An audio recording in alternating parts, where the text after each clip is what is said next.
Hi, this is Coach Javi. Gandang gabi sa inyo at tuklasin natin yung mga bars dito sa Bangkok. So pupunta tayo sa Sukhumvit 11. So nandun yung mga chill bars and nung nakaraan di tayo nakapunta kasi naulan. So medyo maganda yung panahon.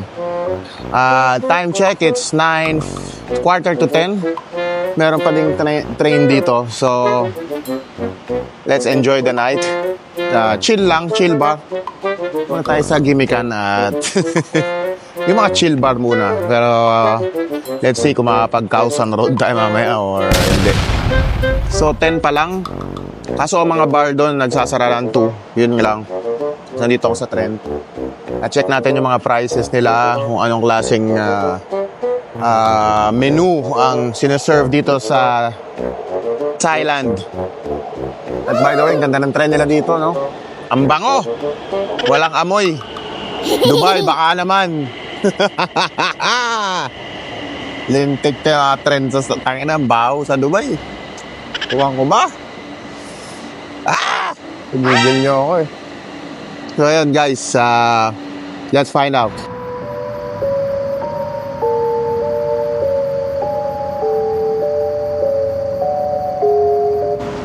Guys, kasama talaga sa travel ang maligaw. So, lumagpas ako ng station.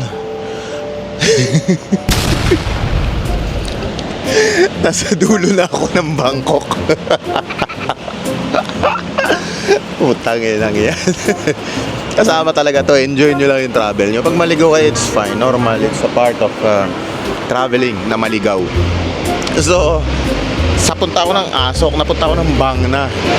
Halos wala ng tao dito. Wala na ata, malas ka ako. Putang ina. Alas 10 na. At wala pang dumadaan na tren. So, let's go. Babalik ako.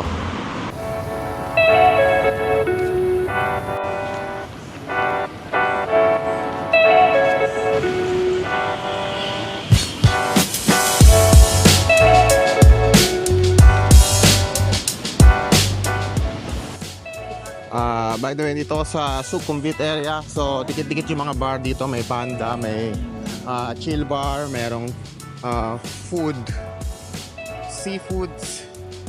Wait, naliligaw ako. Ayun, sorry.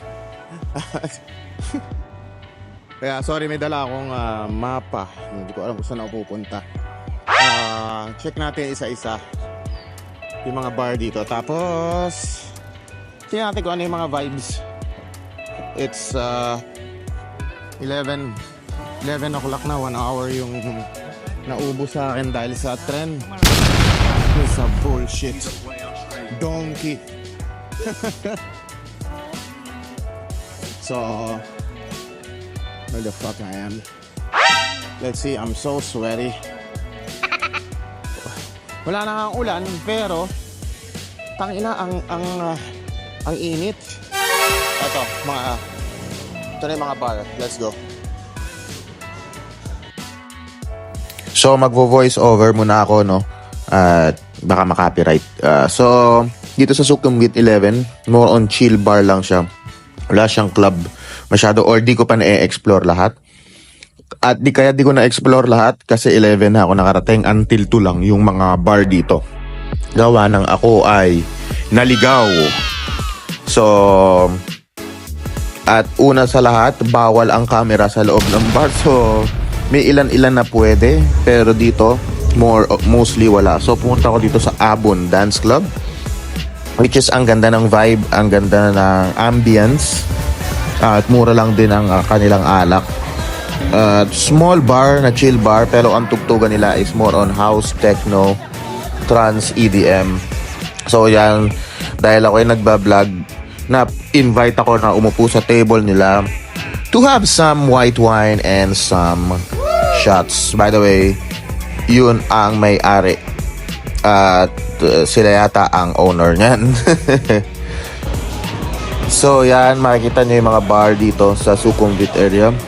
Makakapamili kayo. Merong sports bar, merong pang chill lang, merong pang high class bar din na bawal ang tsinelas. At kabi-kabi lang prostitution dito sa Sukhumvit 11. Yan. So, paano pumunta dito? Baba kayo ng DTS Asok or Nana Plaza. Sa gitna lang yan. Dalawa. Sukhumvit 11.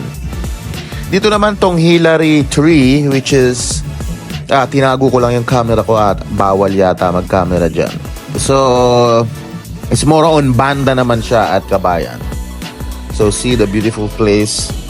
Even Monday night is buhay na buhay ang club na ito.